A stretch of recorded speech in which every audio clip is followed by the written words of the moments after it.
का धन्यवाद हो और हर एक बातों में परमेश्वर मेरी और आपकी अगुवाई करे। और मेरे जितने प्रिय भाई बहन हैं इस समय ऑनलाइन है या ऑफलाइन इसको देखेंगे, प्रभु आप सबको बहुत आशीष दे। आइए एक वचन पे मनन करेंगे। लूका रचित सुसमाचार और उसका 13वां अध्याय और उसका 8 पद। लूका रचित सुसमाचार उसका 13वां अध्याय उसका 8 पद कहता है, इस वर्ष तो और रहने दे। Praise the Lord. इस वर्ष तो और रहने दे। आइए प्रार्थना करें।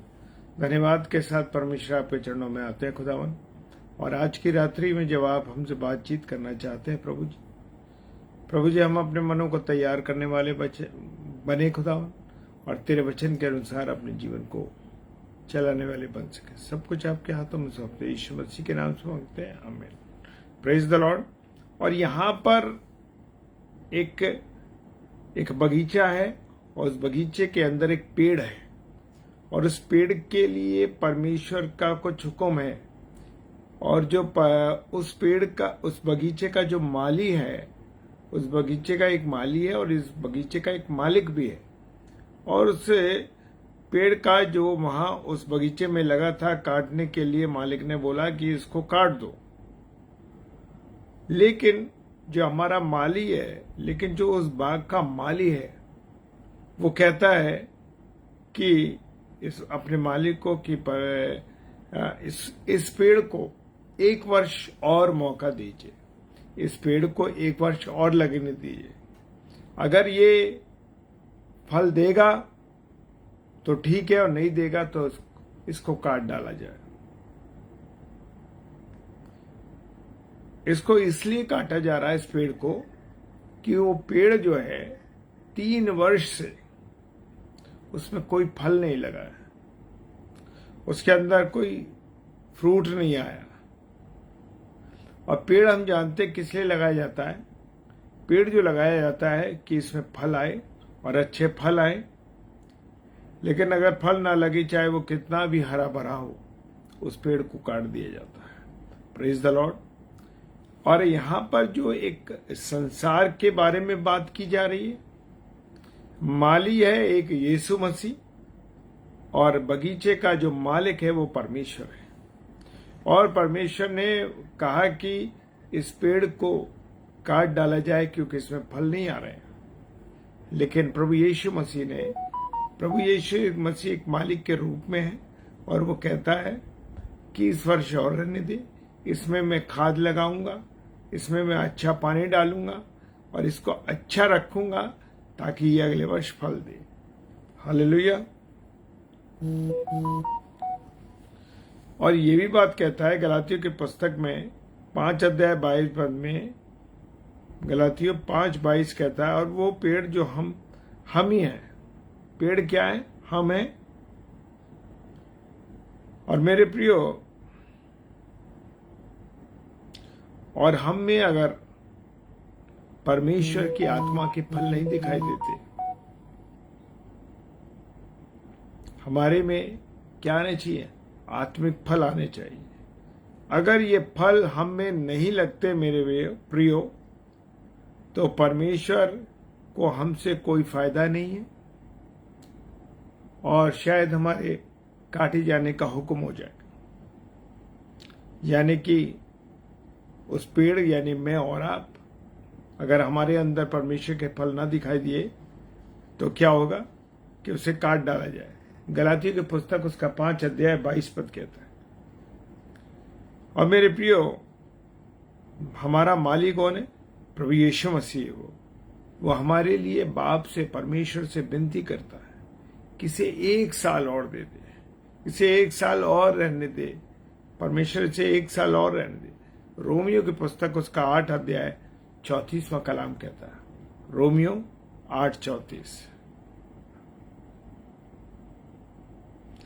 जब वर्ष पे वर्ष मुझे और आपको दिए जा रहे हैं मेरे प्रियो, ये यूं नहीं दिए जा रहे, ये मुझे और आपको फल लाने के लिए दिए जा रहे हैं।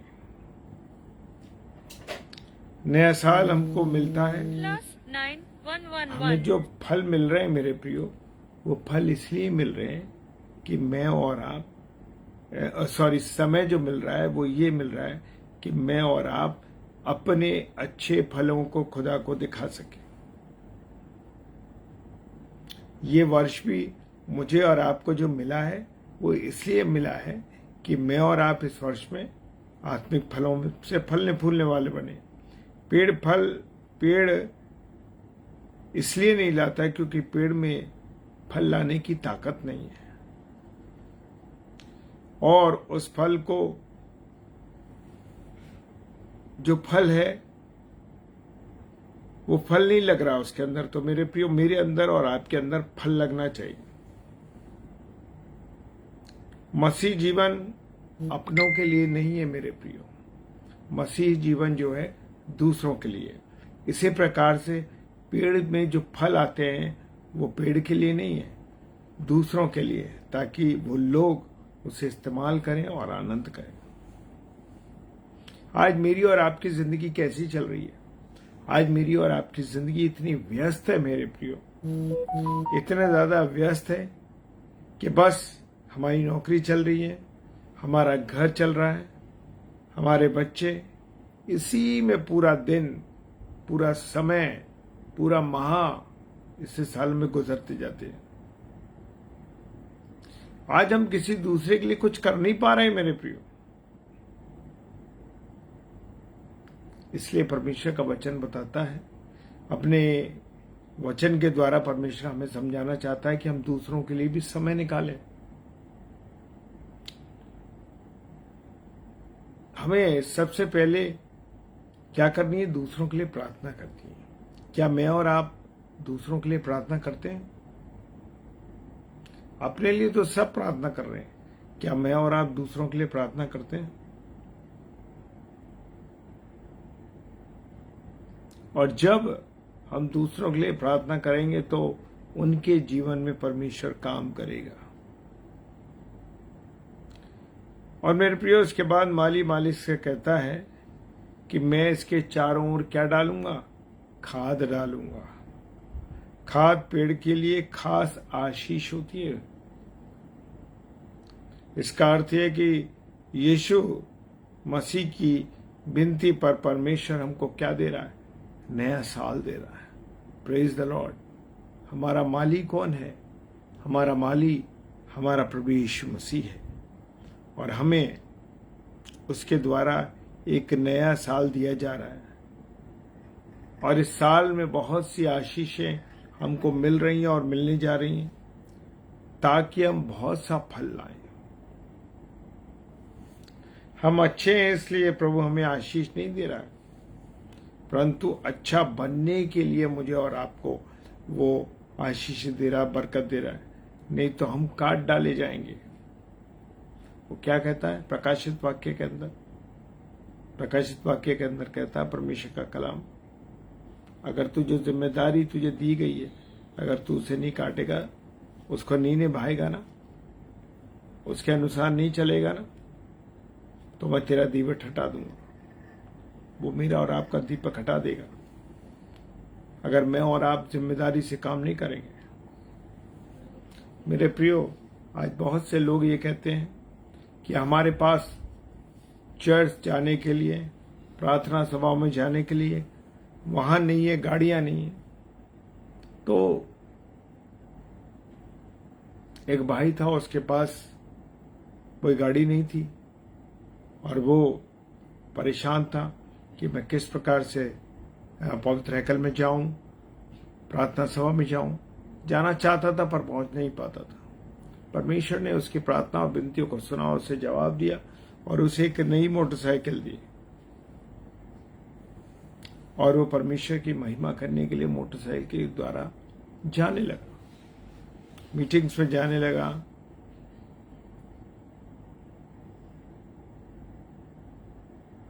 जब उसके पास पहले तो एक बहाना था कि भाई मैं मीटिंग में कैसे जाऊं, मैं चर्च में कैसे जाऊं, मेरे पास तो कोई व्हीकल नहीं है, कोई वाहन नहीं है।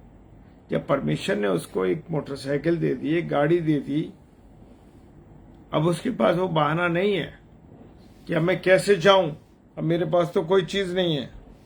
तो मेरे प्रियो, वो मुझे और आपको नाश कर देगा। अगर मैं और आप उसकी अनुसार नहीं चलेंगे।